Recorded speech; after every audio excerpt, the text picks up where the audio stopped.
तुलसी माता की कथा। पुरानी समय की बात है। एक परम सुंदर और पतिव्रता स्त्री थी जिनका नाम था वृंदा।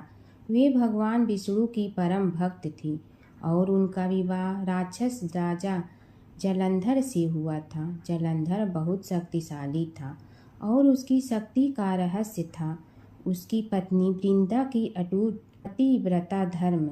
जब तक वृंदा अपने पति के प्रति सच्ची और समर्पित रही तब तक कोई भी देवता जलंधर को पराजित नहीं कर सकता था। देवताओं ने कई बार प्रयास किया लेकिन जलंधर अजेय रहा। तब सभी देवता भगवान विष्णु के पास गए और उनसे सहायता मांगी। भगवान विष्णु ने एक लीला रची। वे जलंधर का रूप धारण करके वृंदा के सामने प्रकट हुए। वृंदा ने उन्हें अपना पति समझकर उनका सत्कार किया, लेकिन जैसे ही वृंदा को सच्चाई का पता चला उनका पतिव्रता धर्म भंग हो गया। उसी क्षण देवताओं ने जलंधर का वध कर दिया।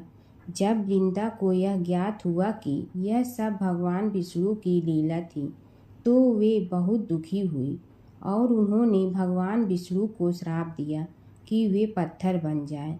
उसी श्राप के कारण भगवान विष्णु शालिग्राम पत्थर के रूप में प्रकट हुए। इसके बाद वृंदा ने अपने प्राण त्याग दिए। उनके शरीर से एक पवित्र पौधा उत्पन्न हुआ जिसे आज हम तुलसी के नाम से जानते हैं। तभी से तुलसी को देवी का रूप माना जाता है और उनकी पूजा की जाती है। तुलसी माता को घर में रखने से सुख समृद्धि आती है। भगवान विष्णु को तुलसी अत्यंत प्रिय है। बिना तुलसी के भगवान विष्णु की पूजा अधूरी मानी जाती है। सच्ची भक्ति और पतिव्रता धर्म में अपार शक्ति होती है। गणेश और बुढ़िया माई की कथा। एक बुढ़िया थी, वह बहुत ही गरीब और दृष्टिहीन थी। उसके एक बेटा और बहू थे। वह बुढ़िया सदैव गणेश जी की पूजा किया करती थी। एक दिन गणेश जी प्रकट होकर उस बुढ़िया से बोले, बुढ़िया माँ, तू जो चाहे सो मांग ले। बुढ़िया बोली, मुझे तो मांगना नहीं आता, कैसे और क्या मांगूं। तब गणेश जी बोले, अपने बहू बेटे से पूछ कर मांग ले। तब बुढ़िया ने अपने बेटे से कहा, गणेश जी कहते हैं तू कुछ मांग ले, बता मैं क्या मांगूं। पुत्र ने कहा, माँ तू धन मांग ले। बहू से पूछा तो बहू ने कहा, नाती मांग ले। तब बुढ़िया ने सोचा कि ये तो अपने अपने मतलब की बात कर रहे हैं। अतः उस बुढ़िया ने पड़ोसन से पूछा तो उन्होंने कहा, बुढ़िया तू तो थोड़े दिन जियोगी, क्यों तू धन मांगो और क्यों नाती मांगे। तू तो अपनी आँखों की रोशनी मांग ले जिससे तेरी जिंदगी आराम से कट जाए। इस पर बुढ़िया बोली, यदि आप प्रसन्न हैं तो मुझे 9 करोड़ की माया दे, निरोगी काया दे, अमर सुहाग दे, आँखों की रोशनी दे, नाती दे, पोता दे और सब परिवार को सुख दे और अंत में मोक्ष दे। यह सुनकर तब गणेश जी बोले, बुढ़िया माँ, तुमने तो हमें ठग लिया। फिर भी जो तूने मांगा है वचन के अनुसार सब तुझे मिलेगा। और यह कहकर गणेश जी अंतर ध्यान हो गए। उधर बुढ़िया माँ ने जो कुछ मांगा वह सब कुछ मिल गया। हे गणेश जी महाराज, जैसे तुमने उस बुढ़िया माँ को सब कुछ दिया वैसे ही सबको देना। बुढ़िया माई को मुक्ति दी। तुलसी माता की कथा। एक बुढ़िया माई तुलसी जी को सींचती और कहती कि हे तुलसी माता, सत की दाता, मैं तेरा बिडला सींचती हूँ, मुझे बहू दे, पीताम्बर की धोती दे, मीठा मीठा घास दे, बैकुंठा में वास दे, चटक की चाल दे, पटक की मोद दे, चंदन का काठ दे, रानी सा राज दे, दाल भात का भोजन दे, 11 की मौत दे, कृष्ण जी का कंधा दे। तब तुलसी माता यह सुनकर सूखने लगी तो भगवान ने पूछा कि हे तुलसी, तुम क्यों सूख रही हो। तुलसी माता ने कहा कि एक बुढ़िया रोज आती है और यही बात कह जाती है, मैं सब बात तो पूरा कर दूंगी लेकिन कृष्ण का कंधा कहाँ से लाऊंगी। तो भगवान बोले, जब वो मरेगी तो मैं अपने आप कंधा दे आऊँगा, तू बुढ़िया माई से कह देना। जब बुढ़िया माई मर गई, सब लोग आ गए। जब माई को ले जाने लगे तो वह किसी से न उठी। तब भगवान एक 12 बरस के बालक का रूप धारण करके आए। बालक ने कहा, मैं कान में एक बात कहूँगा तो बुढ़िया माई उठ जाएगी। बालक ने कान में कहा, बुढ़िया माई मन की निकाल ले, पीताम्बर की धोती ले, मीठा मीठा घास ले, बैकुंठा का वास ले, चटक की चाल ले, पटक की मोत ले, कृष्ण जी का कंधा ले। यह सुनकर बुढ़िया माई हल्की हो गई। भगवान ने कंधा दिया और बुढ़िया माई को मुक्ति मिल गई। हे तुलसी माता, जैसे बुढ़िया माई को मुक्ति दी वैसे सबको देना। भगवान विष्णु और नारद की कथा। एक बार नारद मुनि जी ने भगवान विष्णु जी से पूछा, हे भगवान, आपका इस समय सबसे प्रिय भक्त कौन है? अब विष्णु तो भगवान हैं, सो झट से समझ गए अपने भक्त नारद मुनि की बात और मुस्कुरा कर बोले, मेरा सबसे प्रिय भक्त उस गांव का एक किसान है। यह सुनकर नारद मुनि जी थोड़ा निराश हुए और फिर से एक प्रश्न किया, हे भगवान, आपका बड़ा भक्त तो मैं हूँ, तो फिर सबसे प्रिय क्यों नहीं? भगवान विष्णु जी ने नारद मुनि जी से कहा, इसका जवाब तो तुम खुद ही दोगे। जाओ, एक दिन उसके घर रहो और फिर सारी बात मुझे बताना। नारद मुनि जी सुबह सवेरे मुंह अंधेरे उस किसान के घर पहुंच गए। देखा अभी अभी किसान जगा है और उसने अब सबसे पहले अपने जानवरों को चारा देता, फिर मुंह धोता, दैनिक कार्यों से निवृत्त होता, जल्दी जल्दी भगवान का नाम लिया, रूखी सूखी रोटी खाकर जल्दी जल्दी अपने खेतों पर चला गया। सारा दिन खेतों में काम किया और शाम को वापस घर आया। जानवरों को अपनी जगह बांधा, उन्हें चारा पानी डाला, हाथ धोया, मुंह धोया, फिर थोड़ी देर भगवान का नाम लिया, फिर परिवार के संग बैठकर खाना खाया और कुछ बातें की और फिर से सो गया। अब सारा दिन यह सब देखकर नारद मुनि जी भगवान विष्णु के पास वापिस आए और बोले, भगवान, मैं आज सारा दिन उस किसान के संग रहा, लेकिन वो तो ढंग से आपका नाम भी नहीं ले सकता। उसने थोड़ी देर सुबह, थोड़ी देर शाम को और भी जल्दी जल्दी आपका ध्यान किया और मैं तो 24 घंटे सिर्फ आपका ही नाम जपता हूँ। क्या आपका सबसे प्रिय भक्त वो गरीब किसान ही है? भगवान विष्णु जी ने नारद की बात सुनकर कहा, अब इसका जवाब भी तुम मुझे खुद ही देना। और भगवान विष्णु जी ने एक कलश अमृत से भरा नारद मुनि को थमाया और बोले, इस कलश को लेकर तुम तीनों लोकों की परिक्रमा कर के आओ, लेकिन ध्यान रहे अगर एक बूंद भी अमृत नीचे गिरा तो तुम्हारी सारी भक्ति और गुण नष्ट हो जाएगी। नारद मुनि तीनों लोकों की परिक्रमा करके जब भगवान विष्णु के पास वापस आए तो खुश होकर बोले, भगवान, मैंने एक बूंद भी अमृत नीचे नहीं गिरने दिया। विष्णु भगवान ने पूछा, और इस दौरान तुमने मेरा नाम कितना बार लिया, मेरा स्मरण कितनी बार किया? तो नारद बोले, अरे भगवान जी, मेरा तो सारा ध्यान इस अमृत पर था, फिर आपका ध्यान कैसे करता? भगवान विष्णु ने कहा, हे नारद, देखो उस किसान को, वो अपना कर्म करते हुए भी नियमित रूप से मेरा स्मरण करता है, क्योंकि जो अपना कर्म करते हुए भी मेरा जाप करे वो ही मेरा सबसे प्रिय भक्त है। तुम तो सारे दिन खाली बैठे ही जप करते हो, और जब तुम्हें कर्म दिया तो मेरे लिए तुम्हारे पास समय ही नहीं था। तो नारद मुनि सब समझ गए और भगवान के चरण पकड़ कर बोले, हे भगवान, आपने मेरा अहंकार तोड़ दिया, आप धन्य हैं। एक समय की बात है कि विष्णु भगवान का विवाह लक्ष्मी जी के साथ निश्चित हो गया। विवाह की तैयारी होने लगी। सभी देवताओं को निमंत्रण भेजे गए, परंतु गणेश जी को निमंत्रण नहीं दिया। कारण जो भी रहा हो, अब भगवान विष्णु की बारात जाने का समय आ गया। सभी देवता अपनी पत्नियों के साथ विवाह समारोह में आए। उन सब ने देखा कि गणेश जी कहीं दिखाई नहीं दे रहे हैं। तब वे आपस में चर्चा करने लगे कि क्या गणेश जी को कोई न्योता नहीं दिया है या स्वयं गणेश जी ही नहीं आए हैं। सभी को इस बात पर आश्चर्य होने लगा। तभी सब ने विचार किया कि विष्णु भगवान से ही इसका कारण पूछा जाए। विष्णु भगवान से पूछने पर उन्होंने कहा कि हमने गणेश जी के पिता भोलेनाथ महादेव को न्योता भेजा है। यदि गणेश जी अपने पिता के साथ आना चाहते हैं तो आ जाते, अलग से न्योता देने की कोई आवश्यकता भी नहीं थी। दूसरी बात यह है कि उनको 1.25 मन मूंग, 1.25 मन चावल, 1.25 मन घी और 1.25 मन लड्डू का भोजन दिन भर में चाहिए।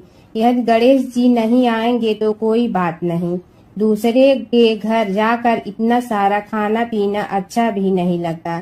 इतनी वार्ता कर ही रहे थे कि किसी एक ने सुझाव दिया, यदि गणेश जी आ भी जाए तो उनके द्वारपाल बनाकर बैठा देंगे कि आप घर की याद रखना।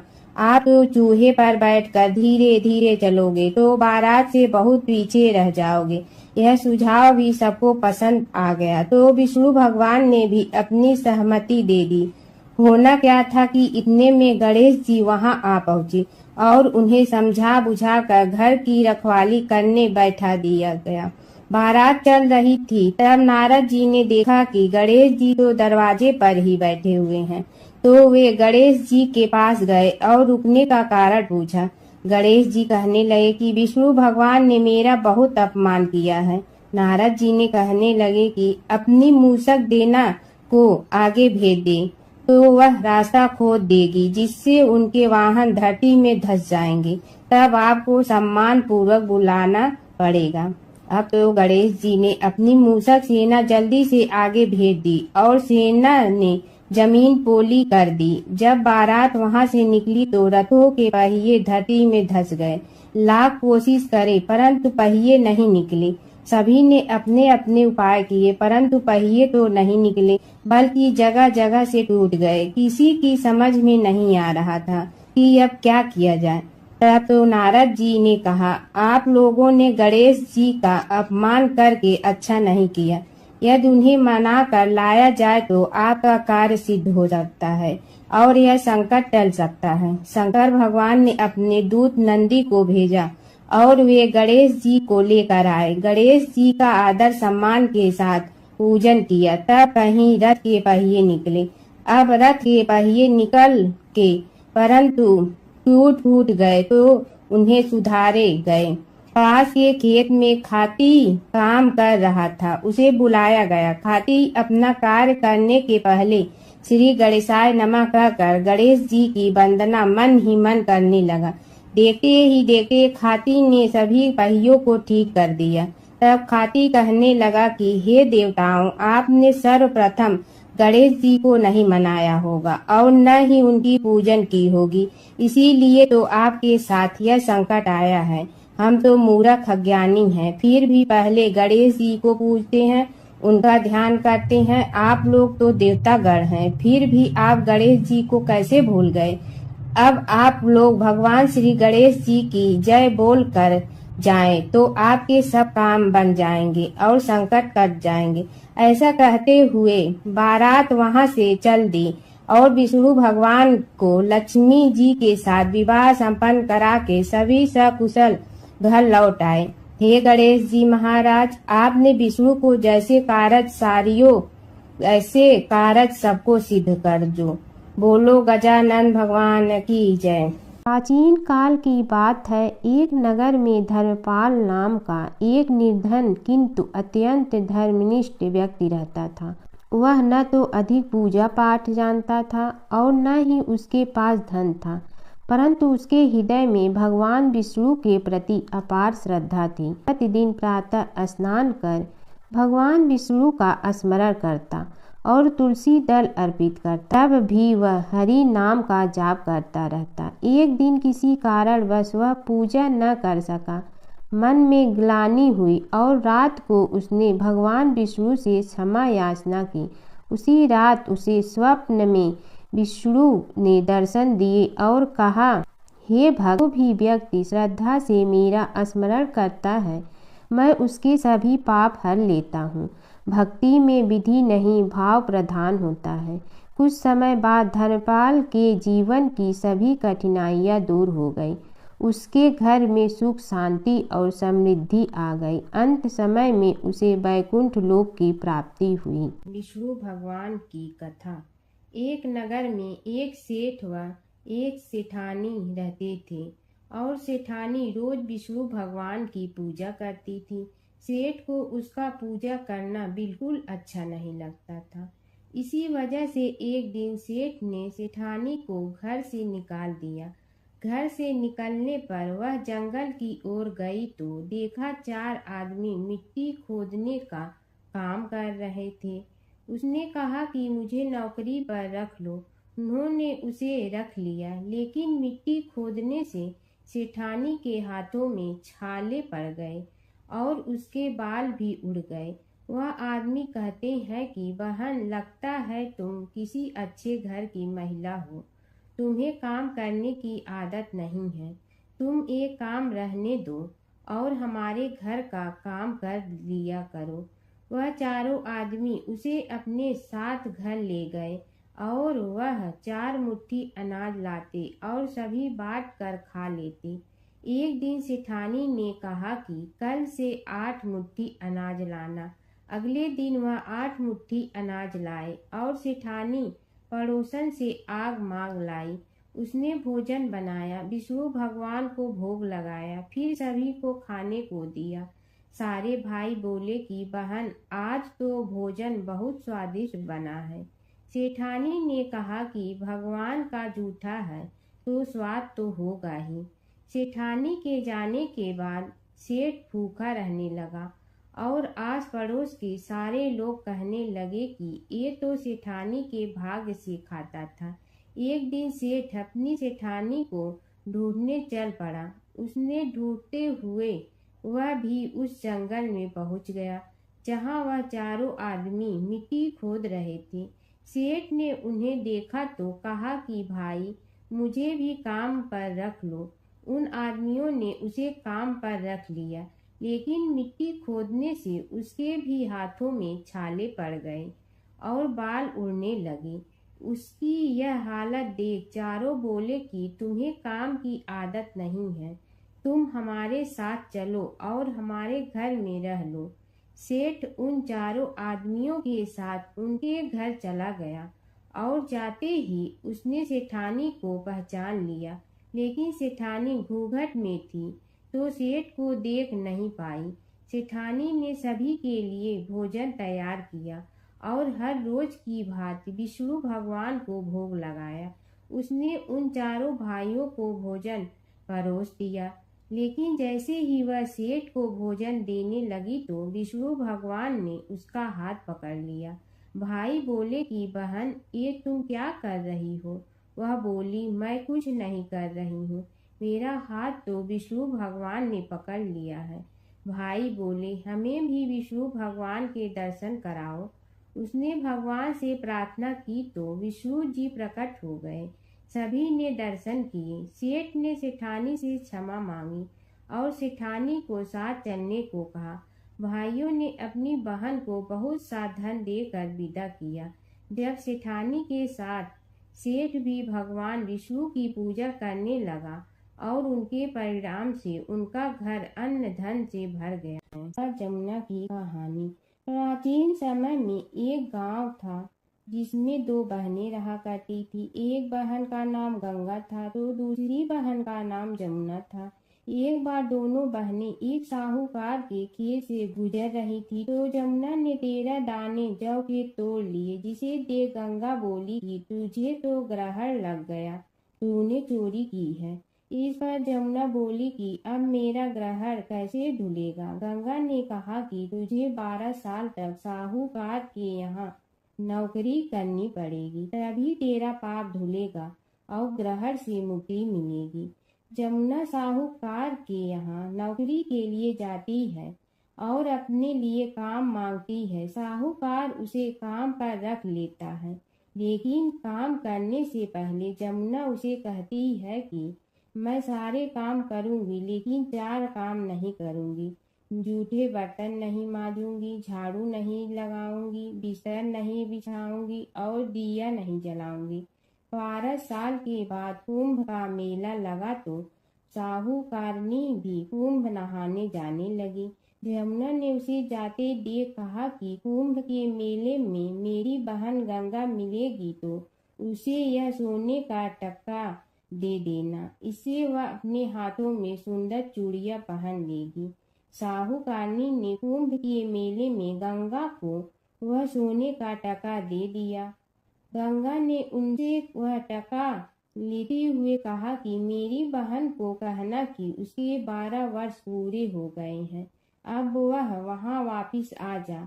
साहूकार व साहूकारनी वापिस घर आए तब जमुना मटके में पानी भर रही थी। दोनों जमुना से बोले कि हमने सोने का वह टका तेरी बहन गंगा को दे दिया था और उसने कहा है कि तेरे 12 वर्ष पूरे हो गए हैं, इसलिए अब तुम वापिस जाओ। यह समाचार सुनते ही जमुना सहस्त्र धारा में बदल गई और बहने लगी।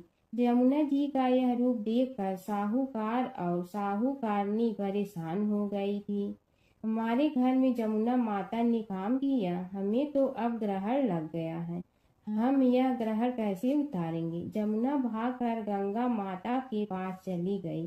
गंगा ने जमुना से पूछा कि तुम साहूकारनी से कुछ कहकर आई हो या ऐसे ही बिना बताए आ गई।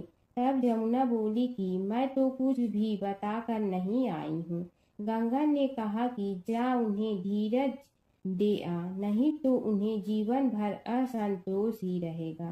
गंगा के कहने पर जमुना माता ने साहूकारनी को सपने में दर्शन दिए और कहा कि तुम दोनों उल्टे माथे क्यों पड़े हो, जाओ उठकर खाओ पियो। तब दोनों बोले कि हम कैसे उठें, हमें तो ग्रहण लगा है, क्योंकि हमने उल्टे सीधे और पता नहीं कितने नीच कार्य आपसे कराए हैं। तब जमुना जी बोली कि तुम्हें ग्रहण नहीं लगा है, ग्रहण तो मुझे लगा था कि मैंने तुम्हारे खेत से 13 दाने जौ के चुराए थे।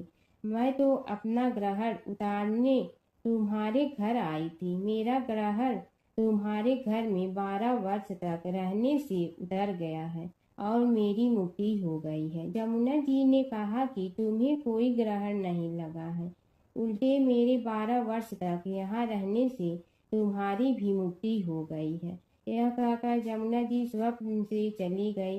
दोनों उठकर देखते हैं कि उनके घर में पहले से भी अधिक धन हो गया है। हे जमुना माता, जैसे आपने साहूकार व साहूकारनी की मुक्ति कराई, वैसे ही आप अपने सभी भक्तों की करना।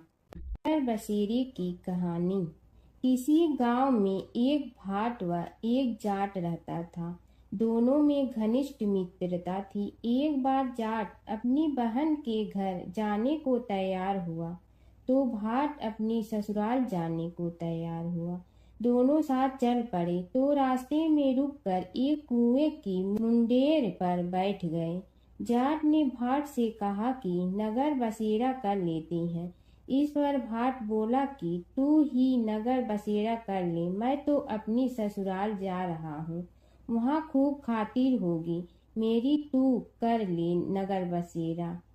जाट वहीं कुएं के पास बैठ पानी की घंटी और चावल का दाना लेकर नगर बसेरा करने लगा। नगर बसेरा करने के साथ जाट कहने लगा कि नगर बसेरा जो करे सो मल धोवे पाँव, ताता माड़ा तापसी देगी मेरी माँ, माँ देगी मावशी तेगी द्वारका का वास, मीठा मीठा घास वृंदावन का वास, 5 कुल्ठी छठी रास, मेरी जीवड़ो श्री कृष्ण के पास, डालू पानी हो जाएगी झट से निकल जाए मेरा जी। यह सब कर कर कि वह जाट बहन के पास चल पड़ा। जाट की बहन ने भाई के आने पर उसकी खातिर की खीबूरा के साथ भाई को जिमाया। दोनों ने बैठकर ढेर सारी बातें की। इधर भाट अपने ससुराल पहुंचा तो वहां आग लगी हुई थी। आग बुझाने वह भी लग गया, जिसमें हाथ मुंह भी काले हो गए और खुद भी थोड़ा सुलझ गया। ना रोटी ना पानी के लिए ही किसी ने पूछा। एक पड़ोसन आई तो उसने भाट की सास को कहा कि जमाई आया है, जरा उस आओ भगत कर लो। बुढ़िया बोली कि सब कुछ तो जल गया है, अब कहाँ से आओ भगत करूं। तब पड़ोसन ने ही भाट को एक रोटी के साथ छाछ दी। उसने वही खाकर गुजारा किया। शाम को दोनों फिर घर की ओर चल पड़े और रास्ते में मिल गए और एक दूसरे का हाल पूछा। भाट बोला कि मेरी ससुराल में तो आग लगी हुई थी, आग बुझाते मैं खुद काला हो गया हूँ, ना रोटी मिली ना पानी। जाट बोला कि मेरी तो बहुत खातिर हुई। फिर बोला कि मैंने कहा था ना कि नगर बसेरा कर ले, अब कर ले, लेकिन भाट ने फिर मना कर दिया। कहने लगा कि चाहे रोटी दे या न दे, तेरी तो माँ है, दही चूरमा का पेड़ा धरा पाएगा। भाट ने फिर नगर बसेरा नहीं किया, जाट ने कर लिया। नगर बसेरा जो करे सो मल धोए पाँव, ताता माड़ा तापसी देगी मेरी माँ, माँ देगी मावसी देगी द्वारका का वास, मीठा मीठा घास वृंदावन का वास, 5 कुल्ठी छठी रास, मेरा जी बड़ो श्री कृष्ण के पास। डालू पानी हो जाए घी, झट से निकल जाए मेरा जी, करके वह चल पड़ा। घर पहुँचते ही जाट की मौसी ने बहुत लाड प्यार किया। उधर भाट घर गया तो उसकी भैंस खो गई थी। बाप एक लाठी रखे तो दूसरी उठाए और कहने लगा कि ससुराल गया तो आग लगा दी, अब यहाँ आया तो भैंस खो दी। बाप ने कहा कि पहले भैंस लेकर आ, तभी रोटी पानी मिलेगा। सारा दिन भाट भैंस ढूंढता रहा, लेकिन उसे भैंस नहीं मिली। जाट और भाट की मुलाकात फिर से बाजार में हो गई। जाट ने भाट के हाल चाल पूछे तो भाट बोला कि आते ही भैंस खो गई, बस उसी दिन से भैंस ढूंढ रहा हूँ। रोटियां का तो पूछो ही मत। जाट ने कहा कि मैंने तो पहले ही कहा था कि नगर बसेरा कर ले। जाट की बात सुनकर भाट बोला कि तेरे नगर बसेरे में इतनी ताकत है तो चल अब कर लेते हैं। दोनों ने बैठकर नगर बसेरा किया। नगर बसेरा जो करे सो मल धोवे पाँव, ताता माड़ा तापसी देगी मेरी माँ, माँ देगी मौसी देगी द्वारका का वास, मीठा मीठा घास वृंदावन का वास, 5 कुल्ठी छठी रास, मेरा जीवड़ो श्री कृष्ण के पास। डालू पानी हो जाए घी, झट से निकल जाए मेरा जी। दोनों के नगर बसेरा करने पर भाट जैसे ही आगे बढ़ा तो उसकी खोई भैंस मिल गई, जिसे लेकर घर पहुंचा। घर पहुंचते ही माँ ने कहा कि लड़के को आते ही घर से निकाल दिया, सारे दिन से ये भूखा प्यासा भटक रहा है। यह कहकर उसकी माँ ने उसको खूब खिलाया पिलाया। इस घटना के बाद सारे नगर में ढिंढोरा पिटवा गया कि कब कोई अपने पीहर या सास से आते जाते नगर बसेरा करें। जैसे भाट को नगर बसेरा करने का फल मिला, वैसे ही हर किसी को मिलती है। माता सीता की कथा। यह कहानी सीता माता कहती थी और श्री राम इसे सुना करते थे। एक दिन श्री राम भगवान को किसी काम के लिए बाहर जाना पड़ा तो सीता माता कहने लगी कि भगवान, मेरा तो 12 वर्ष का नित्य नियम है, अब आप बाहर जाएंगे तो मैं अपनी कहानी किसे सुनाऊंगी। श्री राम ने कहा कि तुम कुएं की पाल पर जाकर बैठ जाना और वहां जो औरतें पानी भरने आएंगी उन्हें अपनी कहानी सुना देना। सीता माता कुएं की पाल पर जाकर बैठ जाती हैं। एक स्त्री आई, उसने रेशम की जड़ी की साड़ी पहन रखी थी और सोने का घड़ा ले रखा था। सीता माता उसे देख कहती हैं कि बहन, मेरा 12 वर्ष का नितनेम सुन लो। पर वह स्त्री बोली कि मैं तुम्हारा नितनेम सुनूंगी तो मुझे घर जाने में देरी हो जाएगी और मेरी सास मुझसे लड़ेंगी। उसने कहानी नहीं सुनी और चली गई। उसकी रेशम जड़ी की साड़ी फट गई। सोने का घड़ा मिट्टी के घड़े में बदल गया। सास ने देखा तो पूछा कि ये किसका दोष अपने सिर लेकर आ गई है। बहू ने कहा कि कुएं पर एक औरत बैठी थी। उसने कहानी सुनने के लिए कहा, लेकिन मैंने सुनी नहीं, जिसका यह फल मिला है। बहू की बात सुनकर अगले दिन वही साड़ी और घड़ा लेकर सास कुएं की पाल पर गई। सास को वहीं माता सीता बैठी मिली तो माता सीता ने कहा कि बहन, मेरी कहानी सुन लीजिए। सास बोली कि एक बार छोड़, मैं तो 4 बार कहानी सुन लूंगी। राम आए लक्ष्मण आए देश के पुजारी आए, नित नेम का नेम लाए आओ राम बैठो राम। तपी रसोई जियो राम, माखन मिश्री खाओ राम। दूध बतासा पियो राम, सूत के पलका मोठो राम। साल दुसाला पोठो राम, साल दुसाला ओढ़ो राम। जब बोलो जब राम ही राम, राम संवारे सबके काम। खाली घर भंडार भरेंगे, सबका बेड़ा पार करेंगे। श्री राम जय जय राम। सास बोली कि बहन, कहानी तो बहुत अच्छी लगी। कहानी सुनकर सास घर चली गई और उसकी साड़ी फिर से रेशम जड़ी की बन गई। मिट्टी का घड़ा फिर सोने के घड़े में बदल गया। बहू कहने लगी, सासू माँ, आपने ये सब कैसे किया? सास ने कहा कि बहू, तू दोष लगा के आई थी और मैं अब दोष उतार कर आ रही हूँ। बहू ने फिर पूछा कि वह कुएं वाली स्त्री कौन है? सास बोली कि वे सीता माता थी। वे पुराने से नया कर देती हैं, खाली घर में भंडार भर देती हैं। वह लक्ष्मी जी का वास घर में कर देती हैं। आदमी की जो भी इच्छा हो उसे पूरा कर देती हैं। बहू बोली कि ऐसी कहानी मुझे भी सुना दो। सास बोली कि ठीक है, तुम भी सुनो। और सास ने कहानी शुरू की। राम आए लक्ष्मण आए देश के पुजारी आए, नित नेम का नेम लाए आओ राम बैठो राम। तपी रसोई जियो राम, माखन मिश्री खाओ राम। दूध बतासा पियो राम, सूत के पलका मोठो राम।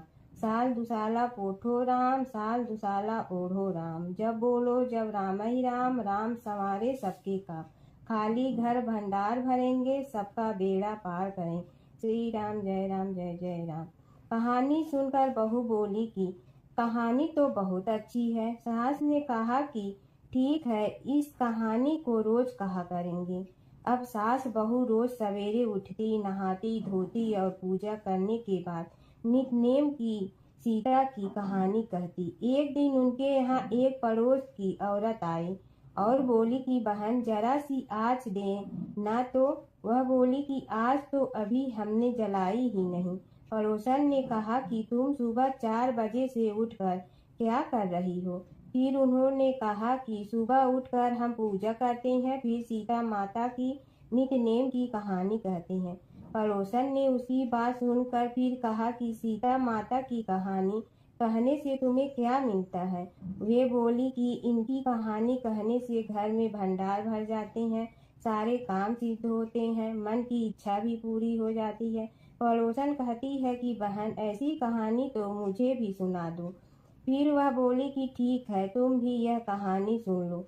राम आए लक्ष्मण आए देश के पुजारी आए, नित नेम का नेम लाए आओ राम बैठो राम।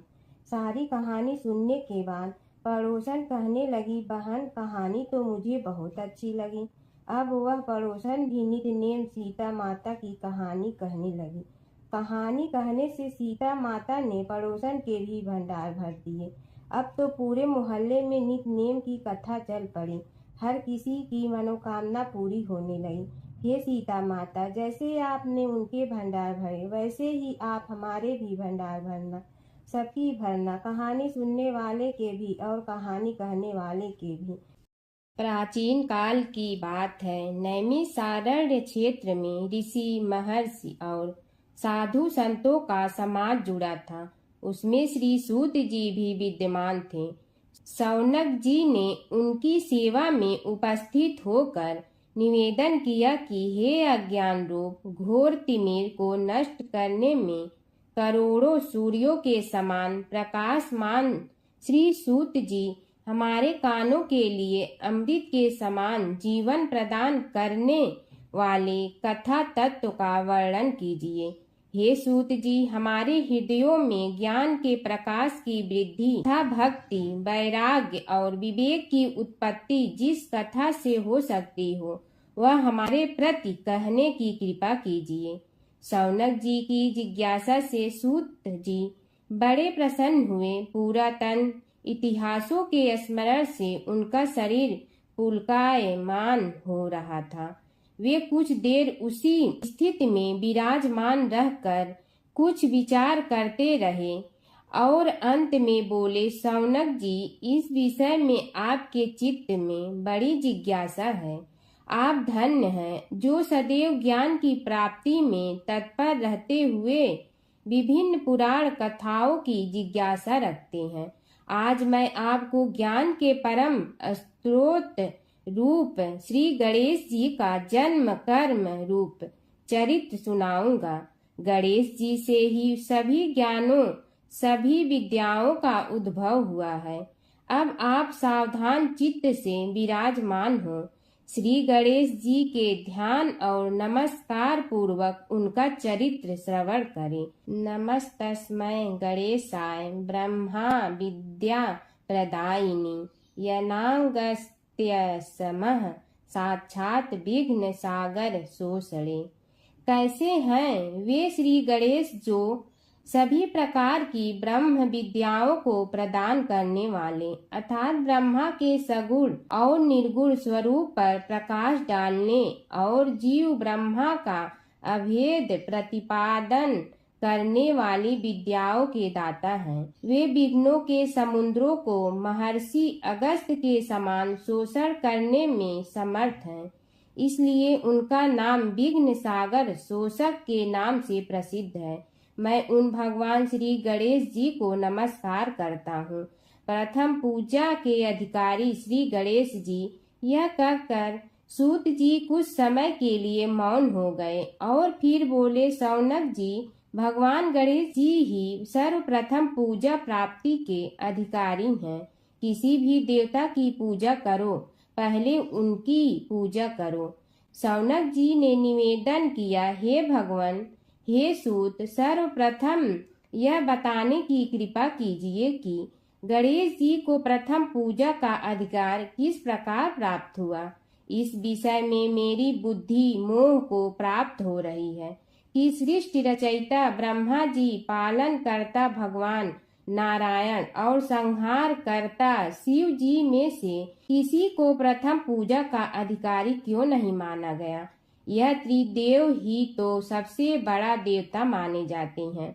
सूत जी ने कहा, शौनक जी, यह भी एक रहस्य ही है। देखो, अधिकार मांगने से नहीं मिलता, इसके लिए योग्यता होनी चाहिए। संसार में अनेकों देवी देवताएं पूजे जाते हैं। पहले जो जिसका इष्ट देव होता है वह उसी की पूजा किया करता है। इससे बड़े देवताओं के महत्व में कमी आने की आशंका उत्पन्न हो गई। इस कारण देवताओं में परस्पर विवाद होने लगा।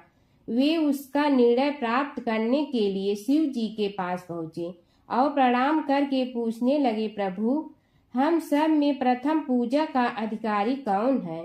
शिव जी सोचने लगे कि किसे प्रथम पूजा का अधिकारी माने।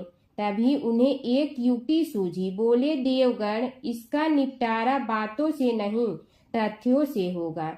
इसके लिए एक प्रतियोगिता रखनी होगी, शिव की परिक्रमा करने की प्रतियोगिता।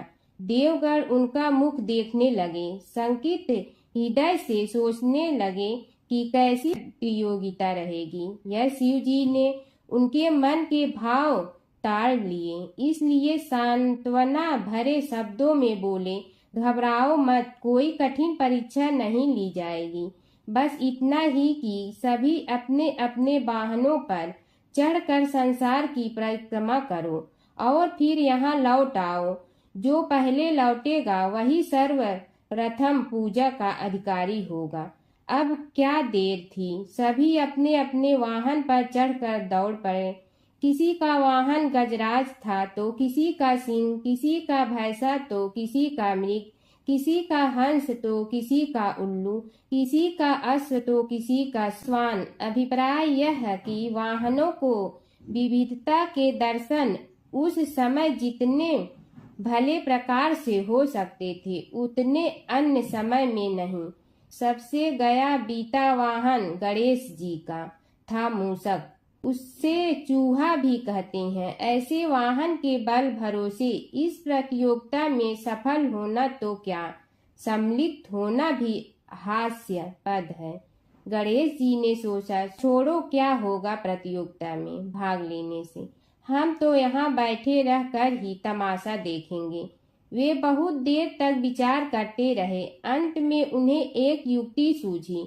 शिव जी स्वयं ही जगदाता हैं, यह संसार उन्हीं का प्रतिबिंब है, तब क्यों न इन्हीं की परिक्रमा कर ली जाए। इनकी परिक्रमा करने से ही संसार की परिक्रमा हो जाएगी। ऐसा निश्चय कर उन्होंने मूषक पर चढ़कर शिव जी की परिक्रमा की और उनके समक्ष जा पहुँचे। शिव जी ने कहा, तुमने परिक्रमा पूर्ण कर ली? उन्होंने उत्तर दिया, जी हाँ। शिव जी सोचने लगे कि इसे तो यहीं घूमते हुए देखा, फिर परिक्रमा कैसे कराया। देवताओं का परिक्रमा करके लौटना आरंभ हुआ और उन्होंने गणेश जी को वहां बैठे देखा तो माथा ठनक गया। फिर भी साहस करके बोले, अरे तुम विश्व की परिक्रमा के लिए नहीं गए? गणेश जी ने कहा, अरे मैं कब का यहाँ आ गया। देवता बोले, तुम्हें तो कहीं भी नहीं देखा। गणेश जी ने उत्तर दिया, देखते कहाँ से, समस्त संसार शिव जी में विद्यमान है। इनकी परिक्रमा करने से ही संसार की परिक्रमा पूर्ण हो गई। सूत जी बोले, शौनक, इस प्रकार गणेश जी ने अपनी बुद्धि के बल पर ही विजय प्राप्त कर ली। उनका कथन सत्य था, इसलिए कोई विरोध करता भी तो कैसे। बस उसी दिन से गणेश जी की प्रथम पूजा होने लगी। सूत जी बोले, हे शौनक जी, यह एक तथ्य है कि गणेश जी ही उसके पात्र हैं। वे बड़े देवता का भी कार्य सिद्धि में विघ्न उपस्थित होने पर उन विघ्न राज का आश्रय न लिया हो। हे शौनक, वे देव भी बड़े दयालु हैं। नाम तो शिव जी का ही आशुतोष है, किंतु वे सर्वात्मा और सर्वरक्षक प्रभु तो शिव जी की अपेक्षा भी शीघ्र ही प्रकट हो जाते हैं। उनका भक्त कभी किसी संकट में नहीं पड़ता। यदि प्रारब्ध वशात कभी किसी विपत्ति में पड़ भी जाता है तो गणेश्वर की उपासना करने पर उनके अनुग्रह से उनके समस्त दुख दूर होकर परम सुख की प्राप्ति होती है। शौनक ने कहा, हे सूत जी, हे महाभाग, हे प्रभु, मैं गणेश जी के विभिन्न चरित्रों का अध्ययन करना चाहता हूँ, तो मुझे बताइए कि किस ग्रंथ का अवलोकन करूँ। हे दयामय, आपको तो उनके समस्त चरित्र विदित है कि यदि आप ही उन्हें सुनाने की कृपा करें तो मेरा अत्यधिक उपकार होगा। सूत जी बोले, हे शौनक भगवान, गणेश्वर के इतने चरित्र हैं कि उन सब का कथन इस जीवा से संभव नहीं, क्योंकि प्रभु अनंत, प्रभु चरित्र अनंता वाली बात समस्त विद्वान ऋषि मुनि कहते हैं। फिर भी गणेश जी प्रथम पूजा के अधिकारी होने के कारण समस्त देव चरित्रों में जुड़े हुए हैं, इसलिए उनका प्रभाव भी सर्वाधिक व्यापक है। हे मुने, हे शौनक, वे भगवान सर्व समर्थ हैं। वे सभी का तिरस्कार करने में समर्थ हैं, किंतु उनका तिरस्कार कोई भी नहीं कर सकता। यह त्रिलोक्य उन्हीं भगवान के संकेत पर नित्य करता है। इसकी समस्त क्रियाएं उन्हीं की इच्छा पर आश्रित हैं। हे शौनक भगवान गणेश्वर स्वयं कहते हैं, शिवे विष्णु च शक्तौ च सूर्ये मयि निराधिप यो भेद बुद्धियोगः स सम्य योगुः मतो मम। हे नरेश्वर, हे वरेण्य, शिव, विष्णु, शक्ति, सूर्य और मुझ गणेश में जो अभेद बुद्धि योग है, मेरे मत में वही सम्यक योग है। इससे यह भी सिद्ध है कि समस्त देवता उन्हीं के स्वरूप हैं। वे ही भगवान विभिन्न कार्य रूपों के अनुसार अपना भिन्न भिन्न नाम रखते हैं। हे मुनि श्रेष्ठ, उन सब देवताओं के चरित्र भी उन्हीं गणराज के चरित्र हैं। यद्यपि सब चरित्र एक ही ग्रंथ में मिलने में संभव नहीं है, फिर भी गणेश्वर के अनेकों प्रमुख चरित्रों का वर्णन गणेश पुराण में हुआ है। राजा सोमकांत का वृत्तांत कथन। शौनक जी ने पूछा, हे प्रभु, गणेश पुराण का आरंभ किस प्रकार हुआ, यह मुझे बताने की कृपा करे। इस पर सूत जी ने कहने लगे, हे शौनक, यद्यपि गणेश पुराण है तो बहुत प्राचीन, क्योंकि भगवान गणेश्वर तो आदि हैं। न जाने कब से गणेश जी अपने उपासकों पर कृपा करते चले आ रहे हैं। उनके अनंत चरित्र हैं, जिनका संग्रह एक महापुराण का रूप ले सकता है। उसे एक बार भगवान नारायण ने नारद जी को और भगवान ने शंकर और जगन जननी पार्वती जी को सुनाया था। बाद में वही पुराण संक्षेप रूप में ब्रह्मा जी ने महर्षि वेद व्यास को सुनाया और फिर व्यास जी ने महर्षि भृगु को सुनाया। भृगु ने कृपा करके सौराष्ट्र के एक राजा सोमकांत को सुनाया था। तब से वह पुराण अनेक कथाओं में विस्तृत होता रहा और अनेक कथाओं से रहित होता हुआ अनेक रूप में प्रचलित है।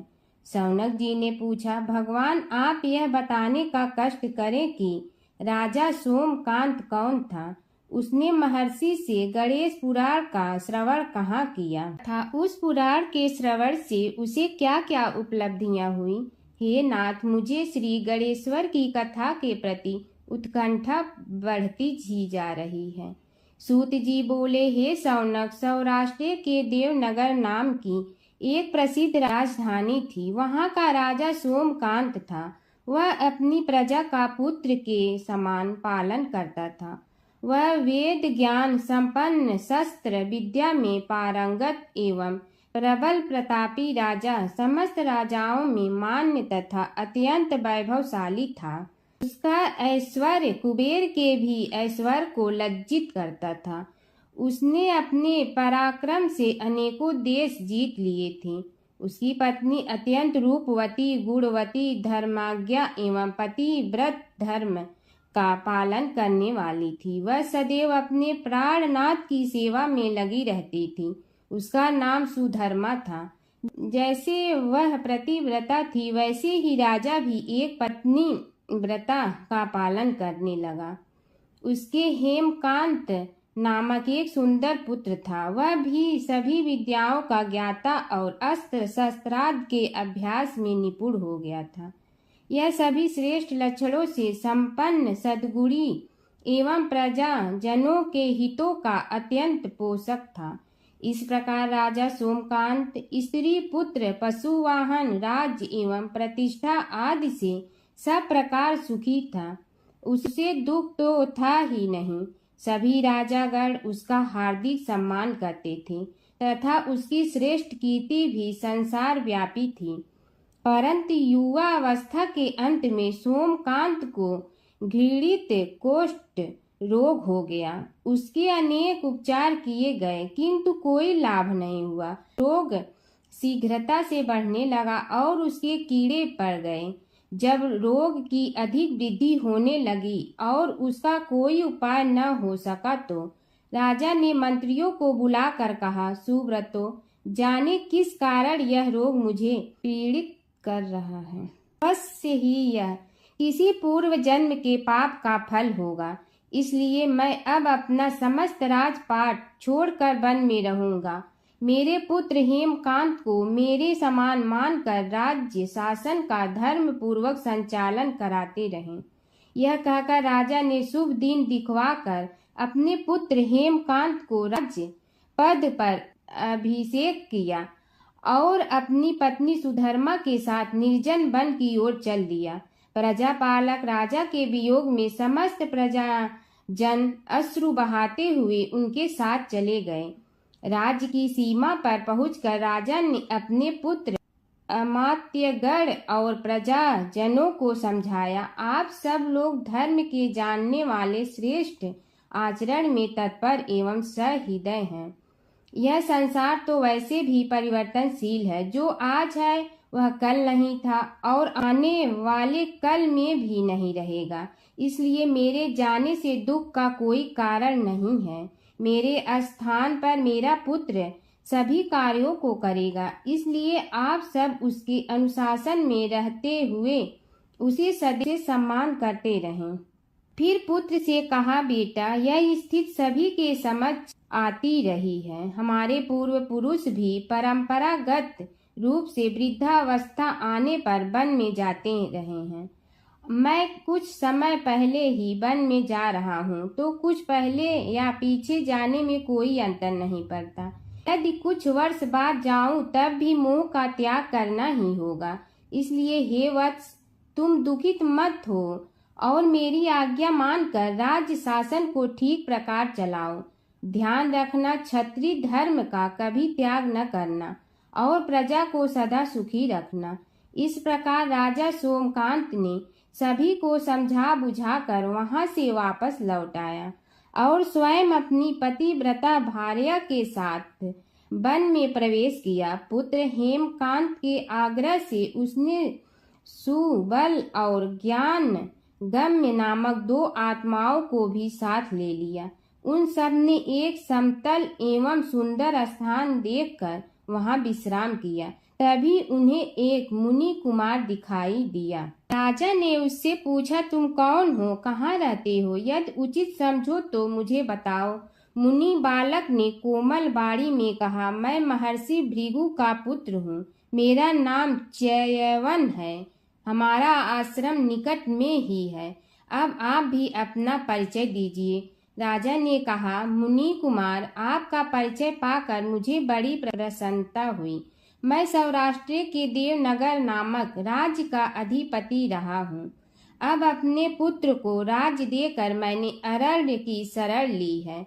मुझे कुष्ठ रोग अत्यंत पीड़ित किए हुए हैं। उसकी निवृत्ति का कोई उपाय करने वाला हो तो कृपा कर मुझे बताइए। मुनि कुमार ने कहा, मैं अपने पिताजी से अपना वृतांत कहता हूँ, फिर वे जैसा कहेंगे आपको बताऊंगा। यह कहकर मुनि बालक चला गया और कुछ देर में ही आकर बोला, राजन, मैंने आपका वृतांत अपने पिताजी को बताया। उनकी आज्ञा हुई है कि आप सब मेरे साथ आश्रम में चलकर उनसे भेंट करें, तभी आपके रोग के विषय में भी विचार किया जाएगा। राजा सोमकांत के पूर्व जन्म का वृत्तांत भृगु द्वारा वर्णन।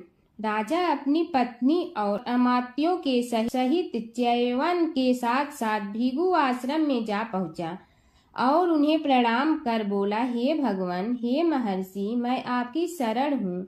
आप मुझ कुष्ठी पर कृपा कीजिए। महर्षि बोले, राजन, यह तुम्हारे किसी पूर्व जन्म कृत पाप का ही उदय हो गया है। इसका उपाय मैं विचार करके बताऊंगा। आज तो तुम सब स्नान आज से निवृत्त होकर रात्रि विश्राम करो। महर्षि की आज्ञा अनुसार सबने स्नान, भोजन आदि के उपरांत रात्रि व्यतीत की और प्रातः काल स्नान आदि नित्य कर्मों से निवृत्त होकर महर्षि की सेवा में उपस्थित हुए। महर्षि ने कहा, राजन, मैंने तुम्हारे पूर्व जन्म का वृतांत जान लिया हूँ और यह भी विदित कर लिया है कि किस पाप के फल से तुम्हें इस रोग की प्राप्ति हुई है। यदि तुम चाहो तो उसे सुना दूं। राजा ने हाथ जोड़कर निवेदन किया, बड़ी कृपा होगी मुनिनाथ, मैं उसे सुनने के लिए उत्कंठित हूँ। महर्षि ने कहा, तुम पूर्व जन्म में एक धनवान वैश्य के लाडले पुत्र थे। वह वैश्य विंध्याचल के निकट कौलहार नामक ग्राम में निवास करता था। उसकी पत्नी का नाम सुलोचना था। तुम उसी वैश्य दंपत के पुत्र हुए। तुम्हारा नाम कामद था। तुम्हारा लालन पालन बड़े लाड चाव से हुआ। उन्होंने तुम्हारा विवाह एक अत्यंत सुंदरी वैश्य कन्या से कर दिया था, जिसका नाम कुटुम्बिनी था। यद्यप तुम्हारी भार्या सुशीला थी और तुम्हें सदैव धर्म में निरत देखना चाहती थी, किंतु तुम्हारा स्वभाव वासनांध होने के कारण दिन प्रतिदिन उज्जवल होता जा रहा था। किंतु माता पिता भी धार्मिक थे, इसलिए उनके सामने तुम्हारी उज्ज्वलता दबी रही। परंतु माता पिता की मृत्यु के बाद तुम निरंकुश हो गए और अपनी पत्नी की बात भी नहीं मानते थे। तुम्हें अनाचार में प्रवृत्त देखकर उसे दुख होता था, तो भी उसका कुछ बस न चलता था। तुम्हारी उन्मत्तता चरम सीमा पर थी। अपनों से भी द्वेष और क्रूरता का व्यवहार किया करते थे, हत्या आदि कराते थे। तुम्हारे लिए सामान्य बात हो गई। पीड़ित व्यक्तियों ने तुम्हारे विरुद्ध राजा से पुकार की। अभियोग चला और तुम्हें राज्य की सीमा से भी बाहर चले जाने का आदेश हुआ। तब तुम घर छोड़कर किसी निर्जन वन में रहने लगे। उस समय तुम्हारा कार्य लोगों को लूटना और हत्या करना ही रह गया। एक दिन मध्याह्न काल था। गुणवर्धक नामक एक विद्वान ब्राह्मण उधर से निकला। बेचारा अपनी पत्नी को लिवाने के लिए ससुराल जा रहा था। तुमने उस ब्राह्मण युवक को पकड़कर लूट लिया। प्रतिरोध करने पर उसे मारने लगे तो वह चित्कार करने लगा, मुझे मत मार, मत मार। देख, मेरा दूसरा विवाह हुआ है। मैं पत्नी को लेने के लिए जा रहा हूँ। किंतु तुम तो क्रोधवश में ऐसे लीन हो रहे थे कि तुमने उसकी बात सुनकर भी नहीं सुनी। जब उसे मारने लगे तो उसने श्राप दे दिया, अरे हत्यारे, मेरी हत्या के पाप से तो सहस्त्र कल्प तक घोर नरक भोगोगे। तुमने उसकी कोई चिंता न की और सिर काट लिया। राजन, तुमने ऐसी एक नहीं बल्कि अनेक निरीह हत्याएं की थी, जिनकी गणना करना भी पाप है। इस प्रकार इस जन्म में तुमने घोर पाप कर्म किए थे, किंतु बुढ़ापा आने पर जब अशक्त हो गए तब तुम्हारे साथ जो क्रूर कर्मा थे वे भी किनारा कर गए। उन्होंने सोच लिया कि अब तो इसे खिलाना भी पड़ेगा, इसलिए मरने दो यहीं। अमोघ प्रभाव गणेश उपासना का कथन। राजन, अब तुम निरालंब थे, चल फिर तो सकते ही नहीं थे। भूख से पीड़ित रहने के कारण रोगों ने भी घेर लिया। उधर से जो कोई निकलता तुम्हें घृणा की दृष्टि से देखता हुआ चला जाता। तब तुम आहार की खोज में बड़ी कठिनाई से चलते हुए एक जीर्ण शीर्ण देवालय में पहुंचा। उसमें भगवान गणेश्वर की प्रतिमा विद्यमान थी। तब न जाने किस पुण्य के उदय होने से तुम्हारे मन में गणेश जी के प्रति भक्ति भाव जागृत हुआ। तुम निराहार रहकर उनकी उपासना करने लगे। उससे तुम्हें सब कुछ मिला और रोग भी कम हुआ। राजन, तुमने अपने साथियों की दृष्टि बचाकर बहुत सा धन एक स्थान पर गाड़ दिया था। अब तुमने उस धन को उसे देवालय के जीर्णोद्धार में लगाने का निश्चय किया। शिल्पी बुलाकर उस मंदिर को सुंदर और भव्य बनवा दिया। इस कारण कुख्याति सुख्याति में बदलने लगी। फिर यथा समय तुम्हारी मृत्यु हुई। यमदूतों ने पकड़कर तुम्हें यमराज के समक्ष उपस्थित किया। यमराज तुमसे बोले, जीव, तुमने पाप और पुण्य दोनों ही किए हैं और दोनों का ही भोग तुम्हें भोगना है, किंतु पहले पाप का फल भोगना चाहते हो पुण्य का। इसके उत्तर में तुमने प्रथम अपने पुण्य कर्मों के भोग की इच्छा प्रकट की और इसीलिए उन्होंने तुम्हें राजकुल में जन्म लेने के लिए भेज दिया।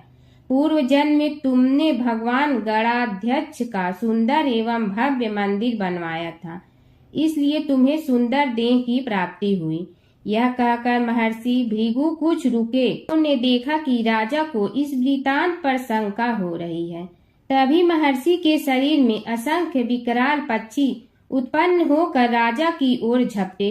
उनकी चोंच बड़ी तीक्ष्ण थी, जिनसे वे राजा के शरीर को नोच नोच कर खाने लगे। उसके कारण उत्पन्न असहनीय पीड़ा से व्याकुल हुए राजा ने महर्षि के समक्ष हाथ जोड़कर निवेदन किया, प्रभु आपका आश्रम तो समस्त द्वेष आदि से परे है और यहाँ मैं आपकी शरण में बैठा हूँ, तब यह पक्षी मुझे आकर ही क्यों पीड़ित कर रहे हैं? हे मुनिनाथ, इनसे मेरी रक्षा कीजिए। महर्षि ने राजा के अंतर्वचन सुनकर सांत्वना देते हुए कहा, राजन, तुमने मेरे वचनों में शंका की थी और जो मुझ सत्यवादी के कथन में शंका करते हैं उसे खाने के लिए मेरे शरीर से इसी प्रकार पक्षी प्रकट हो जाते हैं जो कि मेरे हुंकार करने पर भस्म हो जाया करते हैं। यह कर महर्षि ने हुंकार की और तभी वे समस्त पक्षी भस्म हो गए। राजा श्रद्धावनत होकर उनके समक्ष अश्रुपात करता हुआ बोला, प्रभु अब आप पाप से मुक्त होने का उपाय कीजिए। महर्षि ने कुछ विचार कर कहा, राजन, तुम पर भगवान गणेश्वर की कृपा सहज रूप से है और वे ही प्रभु तुम्हारे पापों को भी दूर करने में समर्थ हैं, इसलिए तुम उनके पाप नाशक चरित्रों का श्रवण करो। गणेश पुराण में उनके चरित्रों का भले प्रकार वर्णन हुआ है, अतएव तुम श्रद्धा भक्ति पूर्वक उसी को सुनने में चित्त लगाओ। राजा ने प्रार्थना की, महामुनि, मैंने गणेश पुराण का नाम भी आज तक नहीं सुना, तो उनके सुनने का सौभाग्य कैसे प्राप्त कर सकूंगा? हे नाथ, आपसे अधिक ज्ञानी और प्रकांड विद्वान और कौन हो सकता है? आप ही मुझ पर कृपा कीजिए। महर्षि ने राजा की दीनता देखकर उसके शरीर पर अपने कमंडल का मंत्रपूत जल छिड़का। तभी राजा को एक छींक आई और नासिका से एक अत्यंत छोटा काले वर्ण का पुरुष बाहर निकल आया। देखते देखते वह बढ़ गया। उसके भयंकर रूप को देखकर राजा कुछ भयभीत हुआ, किंतु समस्त आश्रमवासी वहां से भाग गए। वह पुरुष महर्षि के समक्ष हाथ जोड़कर खड़ा हो गया। उन्हें उसकी ओर देखा और कुछ उच्च स्वर में बोले, तू कौन है, क्या चाहता है? वह बोला, मैं साक्षात पाप हूँ, समस्त पापियों के शरीर में मेरा निवास है। आपके मंत्रपूत जल के स्पर्श से मुझे विवश होकर राजा के शरीर से बाहर निकलना पड़ा है। अब मुझे बड़ी भूख लगी है, बताइए क्या खाऊं और कहाँ रहूं? महर्षि बोले, तू उस आम के अवकाश स्थान में निवास कर और उसी वृक्ष के पत्ते खाकर जीवन निर्वाह कर। यह सुनते ही वह पुरुष आम के वृक्ष के पास पहुंचा, किंतु उसके स्पर्श मात्र से वह वृक्ष जलकर भस्म हो गया। फिर जब पाप पुरुष को रहने के लिए कोई स्थान दिखाई न दिया तो वह भी अंतर्हित हो गया। पुरुषोत्तम मास की कथा। प्राचीन समय की बात है। देवताओं और ऋषियों ने भगवान विष्णु से पूछा, हे प्रभु, यह पुरुषोत्तम मास क्या है और इसका इतना महत्व क्यों माना जाता है? तब भगवान विष्णु बोले, सभी महीनों में एक अतिरिक्त मास आता है जिसे लोग मलमास कहकर तुच्छ समझते थे। उस मास का कोई स्वामी नहीं था, इसलिए वह बहुत दुखी रहता था। अपमान सहते सहते वह भगवान विष्णु के पास पहुंचा और रो कर बोला, हे प्रभु, सब लोग मेरा तिरस्कार करते हैं, मेरा कोई सम्मान नहीं करता है। भगवान विष्णु को उस मास पर दया आ गई। उन्होंने कहा, आज से मैं स्वयं तुम्हारा स्वामी हूँ। मेरा नाम पुरुषोत्तम है, इसलिए अब तुम्हें पुरुषोत्तम मास कहा जाएगा। जो मनुष्य इस मास में स्नान, दान, व्रत, कथा और भगवान का भजन करेगा, उसे अनेक यज्ञों के समान पुण्य मिलेगा। तभी से यह मास अत्यंत पवित्र माना जाने लगा। इस महीने में भगवान विष्णु की पूजा, गीता पाठ, दान, पुण्य और व्रत करने का विशेष महत्व है। ऐसा करने से मनुष्य के पाप नष्ट होते हैं और घर में सुख समृद्धि आती है। हर व्रत कथा के साथ पढ़ी और सुनी जाने वाली लपसी तपसी की यह कहानी। एक तपसी था। तपसी हमेशा भगवान की तपस्या में लीन रहता था, लपसी रोजाना सवा सेर की लपसी बनाकर भगवान का भोग लगाकर जीम लेता था। एक दिन दोनों लड़ने लगे। तपसी बोला, मैं रोज़ भगवान की तपस्या करता हूँ, इसलिए मैं बड़ा हूँ। लपसी बोला, मैं रोज़ भगवान को सवा सेर लपसी का भोग लगाता हूँ, इसलिए मैं बड़ा हूँ।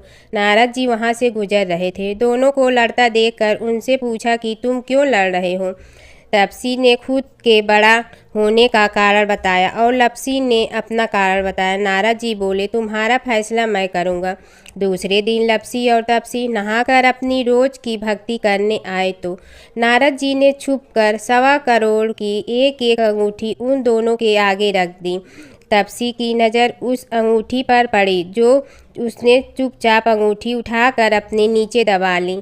तब लपसी की नज़र अंगूठी पर पड़ी, लेकिन उसने ध्यान नहीं दिया। भगवान को भोग लगाकर लपसी खाना खाने लगा। नारद जी सामने आए तो दोनों ने पूछा कि कौन बड़ा, तो नारद जी ने तपसी से खड़ा होने को कहा। वो खड़ा हुआ तो उसने नीचे दबी अंगूठी दिखाई पड़ी। नारद जी ने लपसी से कहा, तपस्या करने के बाद भी तुम्हारी चोरी करने की आदत नहीं गई, इसलिए लपसी बड़ा है और तुम्हें तुम्हारी तपस्या का कोई फल भी नहीं मिलेगा। तपसी शर्मिंदा होकर माफ़ी मांगने लगा। उसने नारद जी से पूछा, मुझे मेरी तपस्या का फल कैसे मिलेगा। नारद जी ने कहा, यदि कोई गाय और कुत्ते की रोटी नहीं बनाएगा तो फल तुम्हें मिलेगा। यदि कोई ब्राह्मण को भोजन करवा कर दक्षिणा नहीं देगा तो फल तुम्हें मिलेगा। यदि कोई साड़ी के साथ ब्लाउज नहीं देगा तो फल तुझे मिलेगा। यदि कोई दिए से दिया जलाएगा तो फल तुम्हें मिलेगा। यदि कोई सारी कहानी सुने लेकिन तुम्हारी कहानी नहीं सुने तो फल तुझे मिलेगा। उसी दिन से हर व्रत कथा कहानी के साथ लपसी तपसी की कहानी भी सुनी और कही जाती है। ओम जय जगदीश हरे स्वामी, जय जगदीश हरे। भक्त जनों के संकट क्षण में दूर करे। ओम जय जगदीश हरे। जो ध्यावे फल पावे, दुख बिन दे मन का। सुख संपत्ति घर आवे, कष्ट मिटे तन का। ओम जय जगदीश हरे। मात पिता तुम मेरे, शरण कहूँ किसकी। तुम विनय और न दूजा, आस करूँ जिसकी। ओम जय जगदीश हरे। तुम पूर्ण परमात्मा, तुम अंतर्यामी। पार ब्रह्म परमेश्वर, तुम सबके स्वामी। ओम जय जगदीश हरे। तुम बिंदा के सागर, तुम पालन करता। मैं मूरख कल काम, कृपा करो भरता। ओम जय जगदीश हरे। तुम हो ये कय गोचर, सबके प्राणपति।